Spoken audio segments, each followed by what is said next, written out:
আমি আশা করব আমাকে যেভাবে আপনারা গ্রহণ করে নিয়েছেন, আমাদের প্রিয় ভাই হাসনাত আবদুল্লাহকেও আপনারা সেভাবে গ্রহণ করে নেবেন এবং আগামী দিনে একটি সমৃদ্ধ বাংলাদেশ বিনির্মাণের ক্ষেত্রে আপনারা ভূমিকা পালন করবেন।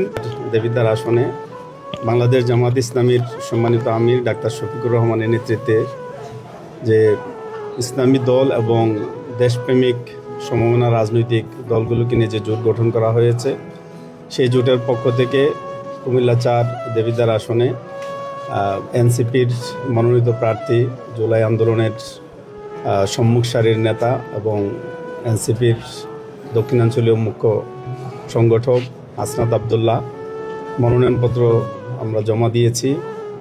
কেন্দ্রীয় সংগঠনের সিদ্ধান্তের আলোকেই আমি দেবিদ্বার আগামী দিনে একটি নতুন দেবিদ্বার হিসেবে উপহার দেওয়ার জন্য কাজ করে গিয়েছি।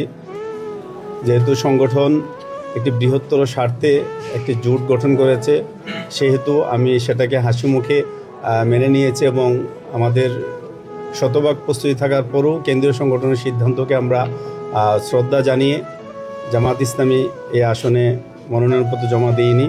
তো আমরা আমাদের এই জোটের মনোনীত প্রার্থী হাসনাত আবদুল্লাহকে বিজয়ী করার জন্য কেন্দ্রীয় সংগঠনের নির্দেশনার আলোকে আমাদের সকল দায়িত্বশীল এবং কর্মী যারা বিগত সময়ে দাঁড়িপাল্লা প্রতীককে বিজয়ী করার জন্য আপনারা কাজ করেছেন, আমি আশা করব আমাকে যেভাবে আপনারা গ্রহণ করে নিয়েছেন, আমাদের প্রিয় ভাই হাসনাত আবদুল্লাহকেও আপনারা সেভাবে গ্রহণ করে নেবেন এবং আগামী দিনে একটি সমৃদ্ধ বাংলাদেশ বিনির্মাণের ক্ষেত্রে আপনারা ভূমিকা পালন করবেন।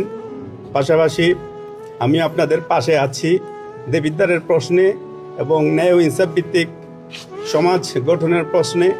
জুলাই আন্দোলনে যে আকাঙ্ক্ষা, সেই আকাঙ্ক্ষাকে পূরণ করার জন্য আমি আরও বড় ধরনের স্যাক্রিফাইস করার জন্য প্রস্তুত আছি। আপনারা আমার জন্য দোয়া করবেন, আমি যেন আপনাদের সাথে থেকে আগামী দিনে আমাদের এই প্রিয় দেবিদ্বারের মানুষের যে আকাঙ্ক্ষা আমাদেরকে ঘিরে তৈরি হয়েছে, সেই আকাঙ্ক্ষার অংশীদার যেন আমিও হতে পারি।